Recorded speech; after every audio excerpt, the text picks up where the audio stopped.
Eu queria encerrar essa mensagem de hoje com um testemunho pessoal, particular, meu. Não foi algo assim muito bem combinado, mas eu tive uma conversa comigo mesmo e nós resolvemos compartilhar esse testemunho aqui hoje com vocês, justamente por esse aspecto do silêncio. Eu queria compartilhar com vocês uma viagem muito silenciosa que eu fiz no ano de 2009, precisamente nos dias 20 a 22 de novembro de 2009. Como o pastor Alexandre mencionou, a gente foi contemporâneo de faculdade de teologia. Eu atuei como pastor durante 8 anos no Nordeste. Eu cheguei lá em 98, como eu disse, ele estava se formando, me formei em 2001. Trabalhei como pastor, como capelão de escola e pastor auxiliar na região do Recife. Fui pastor distrital lá também. Depois fui para Caruaru. Depois trabalhei no extremo sul da Bahia, na cidade de Teixeira de Freitas. Depois fui líder do Ministério Jovens, Bravadores, Aventureiros, Música, Comunicação, Universitários em Natal, para o Rio Grande do Norte, a Paraíba. E depois voltei para a Bahia Sul, fui morar em Itabuna, e eu cuidava de todo o Ministério Jovem ali no sul e extremo sul da Bahia. No final de 2009, eu saí do ministério. E no dia 20 de novembro, essas datas ficam marcadas, né? E naquele dia eu saí de Itabuna e vim até Goiânia, dá quase 2.000 quilômetros. Fiz essa viagem sozinho, porque juntamente com o ministério tinha acabado também o meu casamento. E naquele momento, para mim, a minha sensação era da Jerusalém devastada. Tudo que eu fazia tinha ido para o beleléu, como a gente fala, né? Eu não era mais pastor, eu estava divorciado, eu estava voltando para a casa dos meus pais, e parecia aquela música, né, do Meu Mundo Caiu. E a minha sensação era essa. A minha sensação era que o meu mundo tinha sido totalmente devastado, totalmente revirado, totalmente acabado. E eu fiz toda essa viagem sozinho. E aquele silêncio para mim foi muito bom. Eu já tinha uma certa experiência, vivência de concursos, né? Meu primeiro emprego aos 8 anos foi no IBGE, como recenseador, então eu tinha feito concurso. Quando eu fui fazer teologia, eu não me dei muito bem com a comportagem. Acumulei uma dívida enorme com o colégio, quase fui expulso.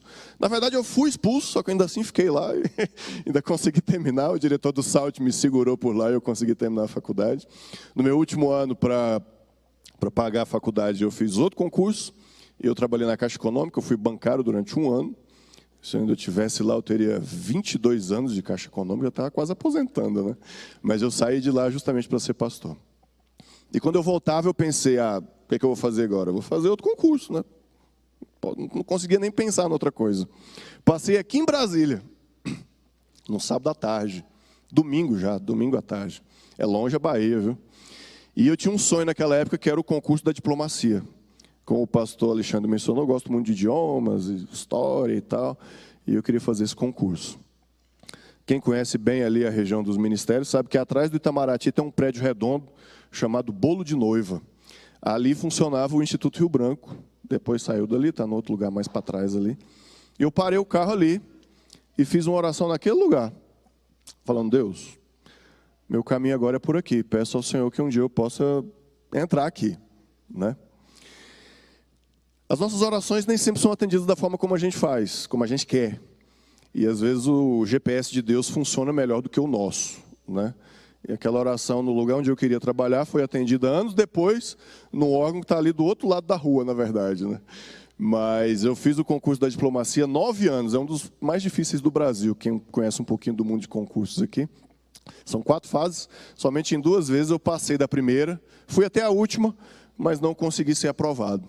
A partir de 2010, eu virei um piolho de concurso, por assim dizer. Eu devo ter feito mais de 30 concursos naquela época. E entrei na FUNAI, trabalhei na FUNAI de 2012 a 2016. Naquela época em que eu fiquei...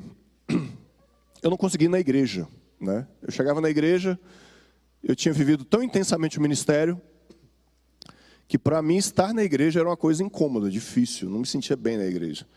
E como a igreja era um ambiente que eu amava tanto, eu não queria me sentir incômodo ali, eu devo ter ficado uns 2 anos sem ir na igreja. Eu já morava aqui, e morava ali pertinho da igreja central, na 412 Sul.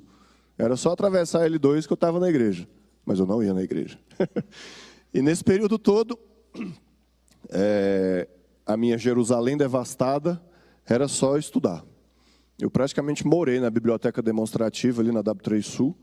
Eu chegava lá quando abria e saía quando fechava. Era de 8 e pouco da manhã até 11h30 da noite.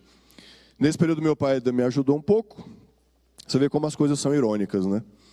O meu primeiro casamento sempre teve muito problema. Meu pai não gostava muito da minha ex-esposa. Quando eu me separei, eu fiquei triste, ele ficou super alegre.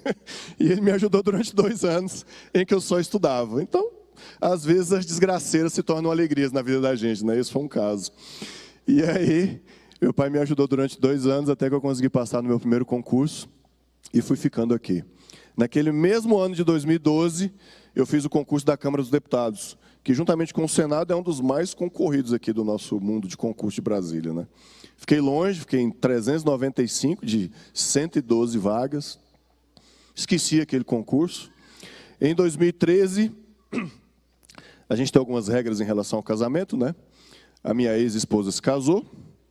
E aí, como se diz também no mundo dos concursos, eu publiquei o meu edital, né? E fui atrás de eu também resolver a minha vida.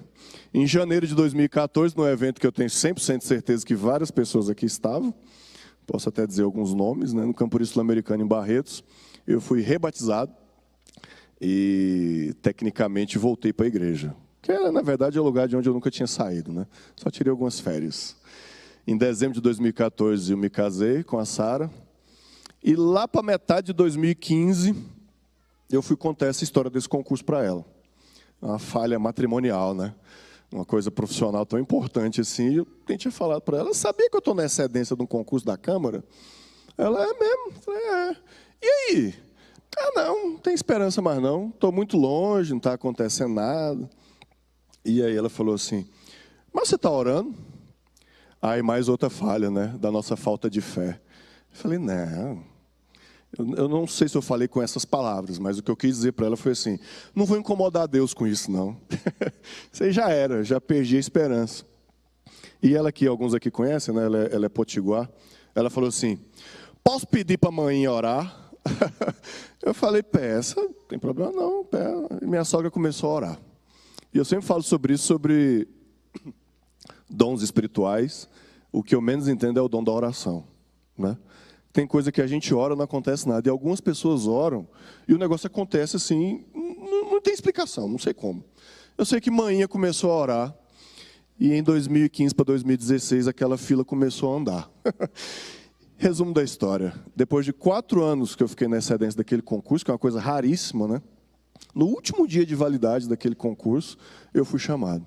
E desde o dia 23 de dezembro de 2016 eu sou servidor da Câmara dos Deputados.